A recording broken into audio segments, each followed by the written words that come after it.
to the NXT Podcast, your home for weekly NXT reviews and insight. The beautiful part of NXT is that when one dream ends, another dream begins. Find all of your NXT news, recaps, and analysis right here. So with that being said, we only have one question for you. Are you ready? We thought so. Let's get the show started right now.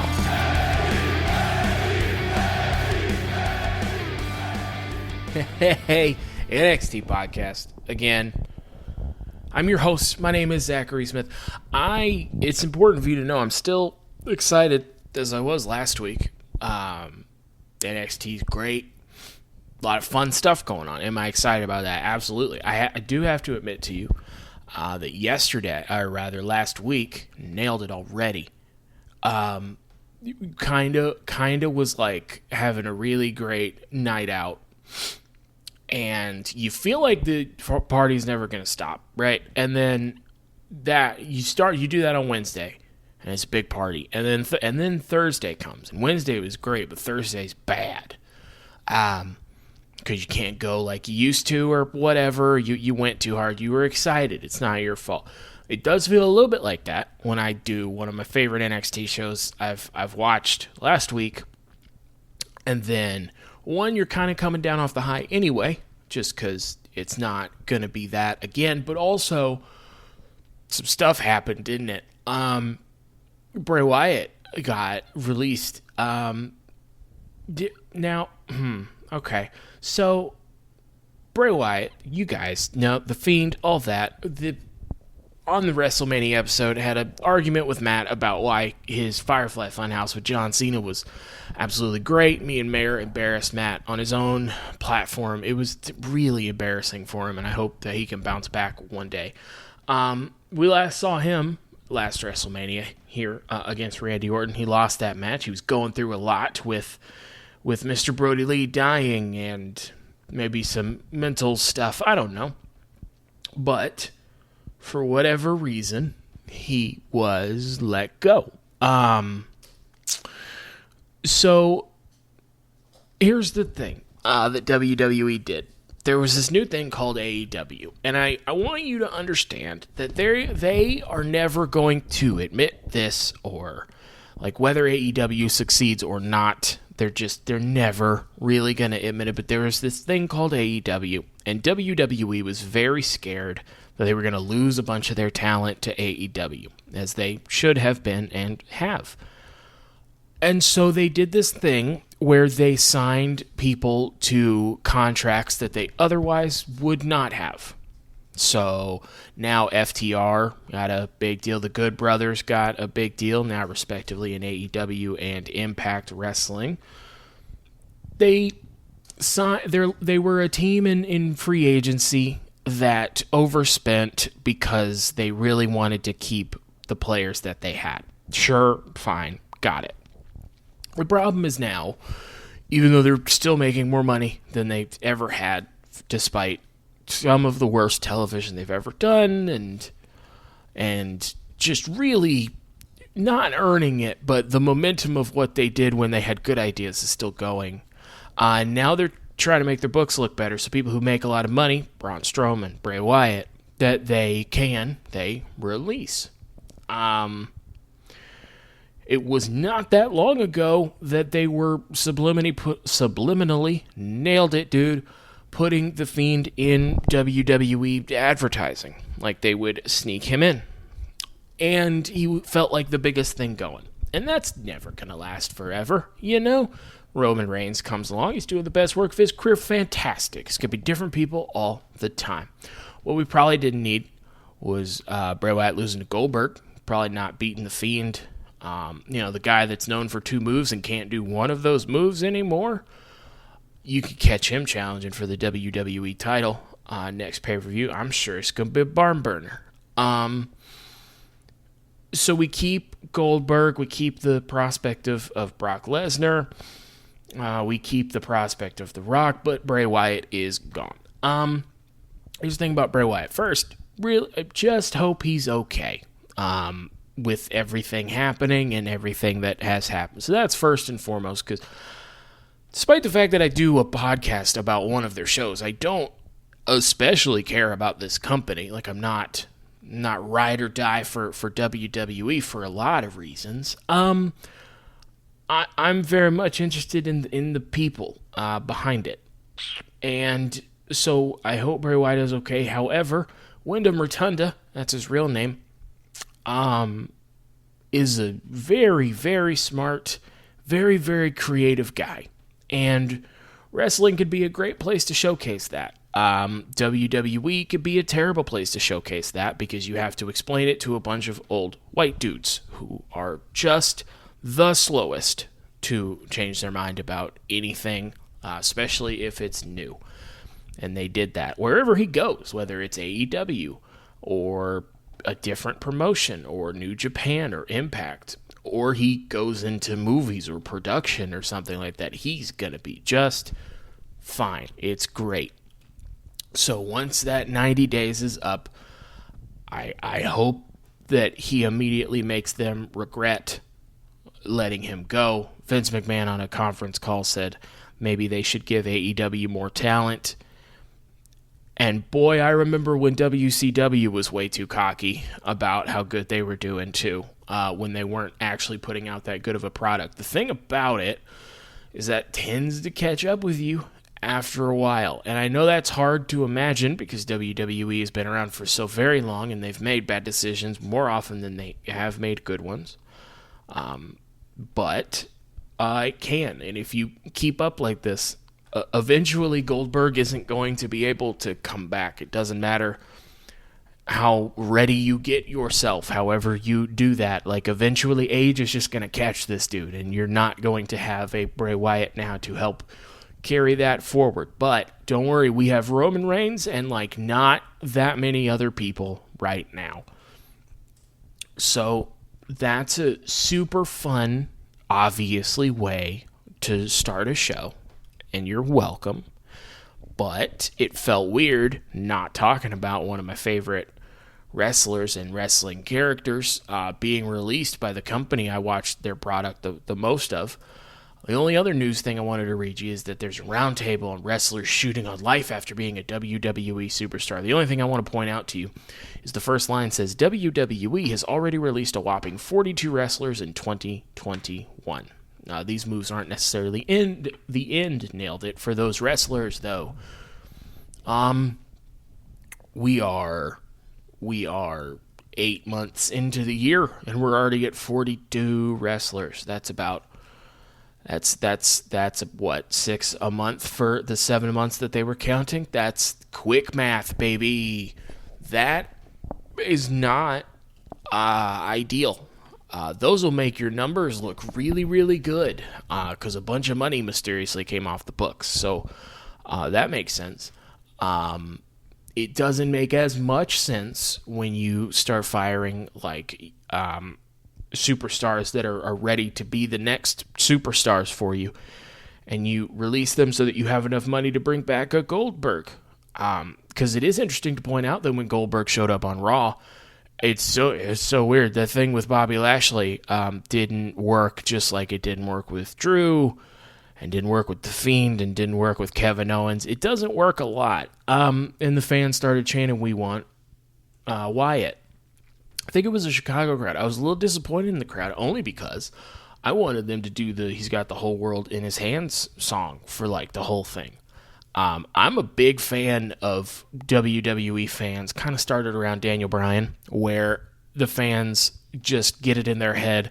I don't care what you show me. If it's not exactly what I want to see, I'm going to make your life miserable. And I love that because there's been like one egomaniac at the top of this, and he thinks that his ideas are going to work no matter what. And that's not correct. And it's like, if I have to watch it and pay money for it, I am going to have you do some of the stuff that I like, since you can't do it yourself.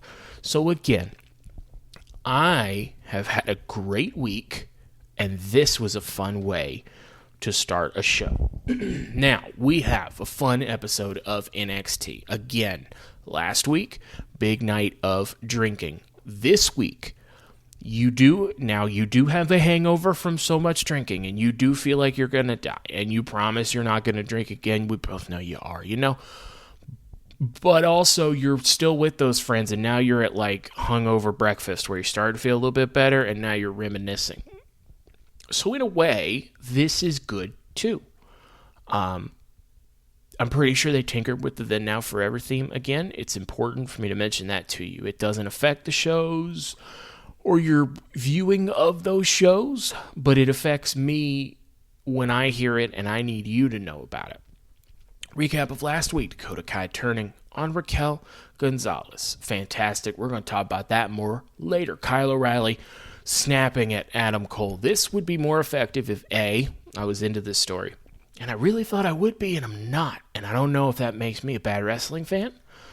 I have a podcast. That can't be true. It also would have helped if Kyle O'Reilly hadn't already snapped at Adam Cole like 4 times. In their first match, he drops a knee from the top rope on the back of the man's neck.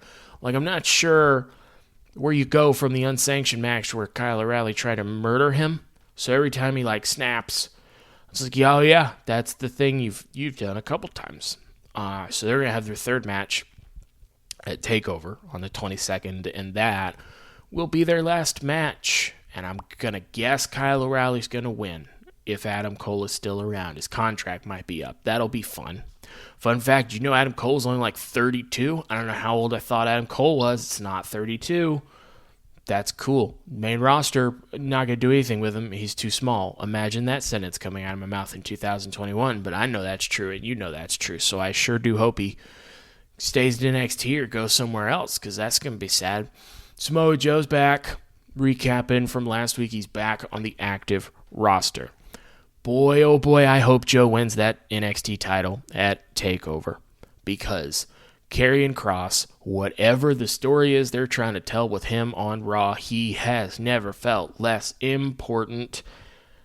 And now, even when he does a cool thing later, it's diminished by the fact that, like, dude, Jeff Hardy, 2 minutes, pinned you. And it's hard for me to see you as like a monster after that, because Samoa Joe's like the real thing. So if Joe doesn't win the title, that is a weird choice. All right, awesome. We have a recap that I was hoping they leave off the Hulu cut. Interesting note here, I watched the Hulu cut of the episodes 1 time. 2, it is interesting to see what like is actually important to either them or Hulu from week to week, because sometimes stuff will happen and I'll be like, I didn't even see that and it wasn't important, so that's cool. Unfortunately, this made it through. Tonight it's Dexter Lumis versus Johnny, and if Dexter wins, they have to give him a chance. I wish, it's at this point I'm going through like the stages of grief where I wrote, I wish Johnny would win this match, but he's definitely not going to, is he. It's called a love her or lose her match. That is not a joke that I wrote or that I'm doing. That's what they are calling it. Hit Row's out first to start our actual show. It's Top Dollar and Ashani the Adonis representing Hit Row. Fun facts quickly. Top Dollar, 100% of the time my computer thinks it's Top Dollar, and that's not his name. Ashani the Adonis part, fine. Ashanti, my computer loses its mind trying to figure out what I was trying to say.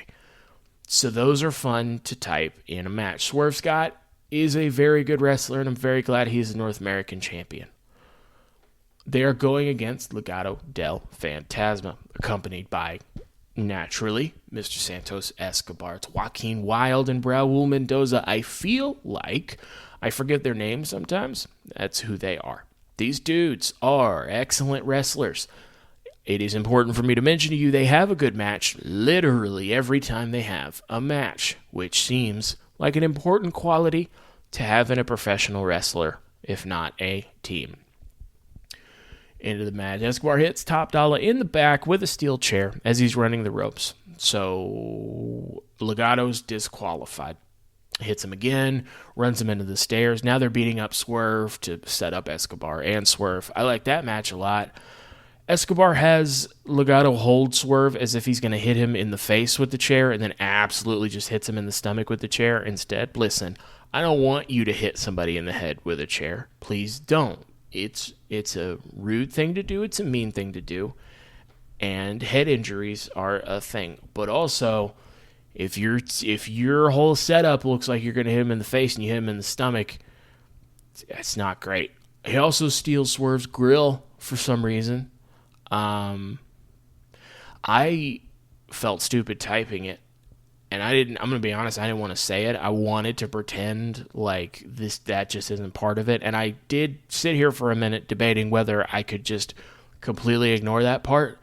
But I have like a responsibility or whatever to you guys. So he stole his grill, and now we both know that. So that's fine.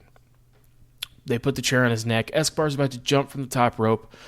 And Top Dollar, who was pulled out of the ring by Swerve earlier, he's mad. B-Fab hits one of them with a chair. Top Dollar drop kicks two of them out of the ring. A shot of the Adonis takes out the other one. Hit Row beating up Legado. Escobar is all good with staying outside of the ring and not taking part in that.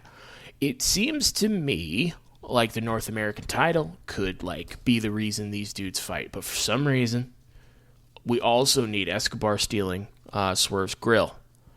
That, just to me, seems like we're adding a weird thing on top of a thing that doesn't need a thing added, probably. But here we are. This is what we're doing. Regal, backstage, brings a team of security dudes around Samoa Joe in the back. He's pacing. He said, these guys used to be your coworkers, but now security's going to stay with Joe until TakeOver to make sure nothing happens. I bet that won't stop them from fighting eventually.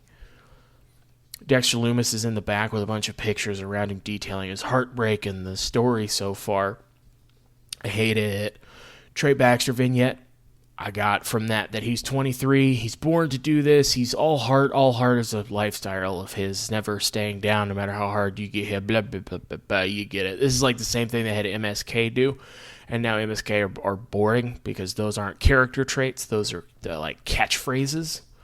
I imagine if you just let Trey Baxter talk to me, I'd probably like Trey Baxter, but I can feel like the WWE babyface good guy words and emotions coming from him, and that's boring. Again, I'm sure he's very good. This ain't it, man.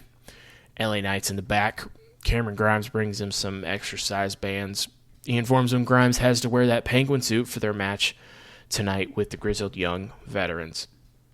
Now I noted that we are now at the part of the story where Cameron Grimes is actually really annoyed by this whole thing and is showing it. I actually dig this. There's a lot of ways to tell stories, even just in wrestling. So, when this story started, because Cameron Grimes is a man of his word, he agreed to be LA Knight's butler. Now, I didn't say I was going to not annoy you when I was your butler, so I'm going to act very enthusiastic about everything because I'm a man of my word and I want to get on your nerves a little bit. But now you've had me hit one of my friends. You've had me help you cheat to win. You've disrespected the legacy of Ted DiBiase. Now I'm having a lot more trouble pretending like this isn't bothering me.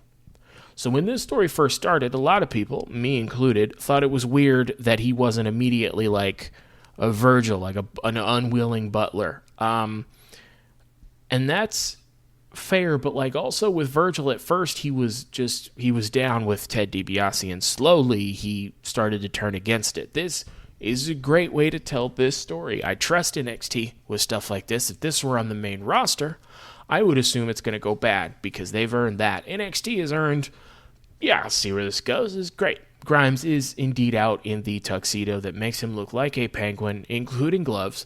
Fans really like him and are very annoyed, as Grimes is, when LA Knight's theme starts and interrupts his. LA Knight looks like a star, and now that he is, actually presented as one, it's working great. So again, now Grimes his character has made it very clear that he has been acting one way to LA Knight's face, but is actually really very annoyed with him, and he's having more and more trouble faking it. Wade Barrett says Cameron Grimes needs to listen, nailed it, to his boss. Wade Barrett's really good at commentary. I don't point that out enough. Sometimes I forget that he is there until the show starts, but he is so good. Grizzly Young Veterans are out next. Never forget that this match is happening because of golf. And that is fantastic, and I love wrestling. My favorite thing about wrestling is that a lot of times stuff happens that if I had to explain it to somebody, it would only make it sound dumber. That's fantastic. LA Knight walks out. Grimes is now wrestling this match by himself and eventually is doing well. Now it's just Grizzled Young Veterans versus Cameron Grimes. This story is going to make fans love Cameron Grimes. I can't tell if Cameron Grimes is ever going to be NXT champion or not, but if you time this right and do a really good job with this story and the right person is NXT champion, he could be. And I don't think I thought that about him before. Like he could do it, but I didn't know if they ever would do it. But if you want him to be, this would probably be a good time. It's also easy to forget that Cameron Grimes is like an excellent wrestler because he's a very good character as well, but he's an excellent wrestler. He puts up a valiant fight, as he should, and he eventually loses. Ted DiBiase is actually the one that comes out to give Grimes a pep talk. He said, I tried to tell you that LA Knight wouldn't be there for you. I know you are a man of your word, but you got to find a way out of this situation. And he helps Grimes to the back. I don't know if this is a challenge LA Knight again at TakeOver thing, or if it's a I'm just going to hit you real hard and then we're going to fight at TakeOver because of that thing. Either way, this is going to be great when he's finally not wearing that suit anymore and he's just like got his cowboy boots back. Up next, Dakota Kai explains her actions. Her actions seemed pretty straightforward to me.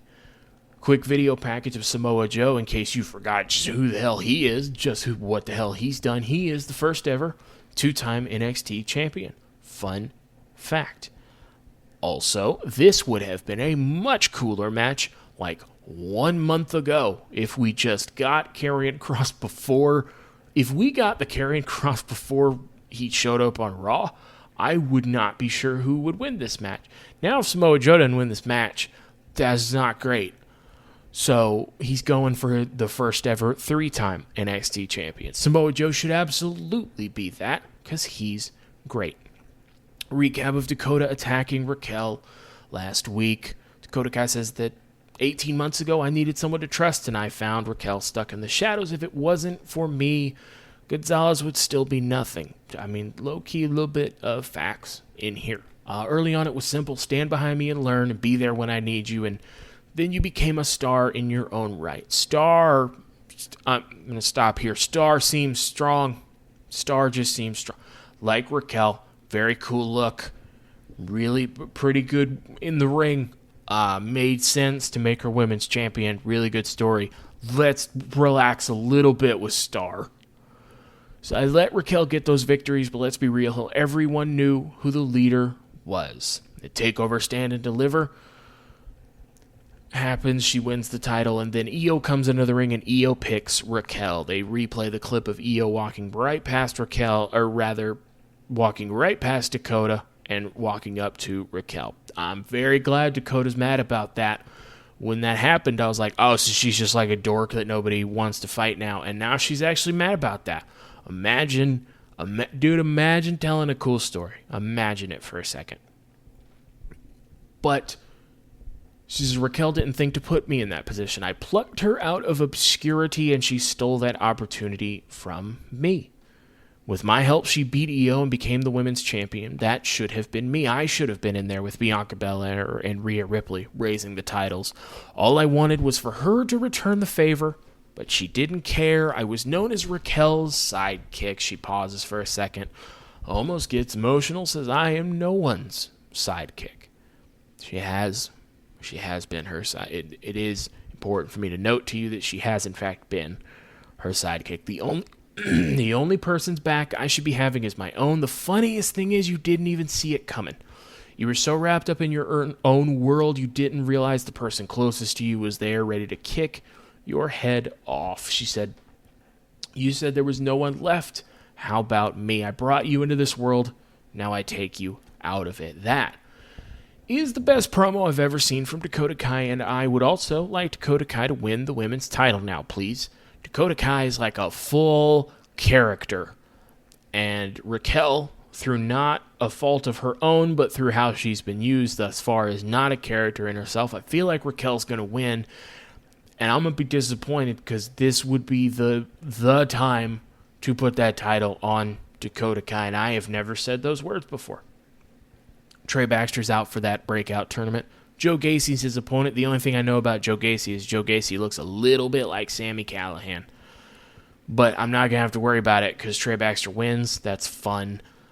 He advances to the semifinals to get beaten really bad by Odyssey Jones because there's no way in the world that interesting dude is going out before the finals. The announcers are talking, the camera's on them, and Karrion Kross just kind of walks onto screen, grabs a mic, and then decides he wants to cut this promo standing on their desk, so they have to run off. He said, "Hey, Joe, you quit your job to make a change around here." He said, "But you couldn't control this place then, and you can't now." He says, "Joe, who provoked, nailed it, who?"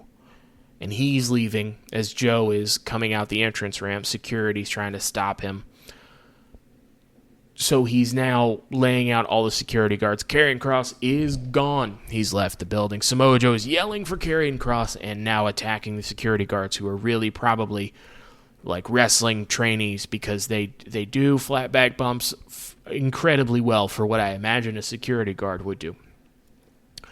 So he's taking all of them out. He slaps the choke on one of those security guards, which is really rude to do to somebody who was your coworker a week ago, because you could have just like shoved him. You don't also have to choke him. But he stares into the camera, says, "I'm coming for you," as he chokes the dude out. At this point, I wrote, all right, man, Johnny Gargano's out, and he's about to lose this match. Boy, was I happy when that didn't happen. Now, Johnny keeps getting distracted by Indy and Dexter and their love. Indy is kind of unwillingly but also willingly helping Dexter along in this match. Yada yada, there's a distraction where Dexter Lumis rolls up Johnny while Indy is sitting on the apron. Johnny kicks out. It runs Dexter Lumis into Indy Hartwell.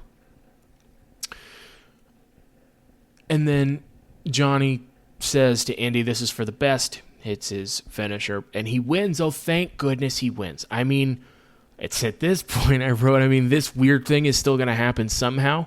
Didn't realize that we're going to do it right now. Wade Barrett says, "Well, this is great, everybody. The sicko Dexter Lumis has lost her for good. She might not realize it now, but I assure you this will be the greatest thing to happen to Indy Hartwell," says Wade Barrett, who is fantastic and also absolutely correct.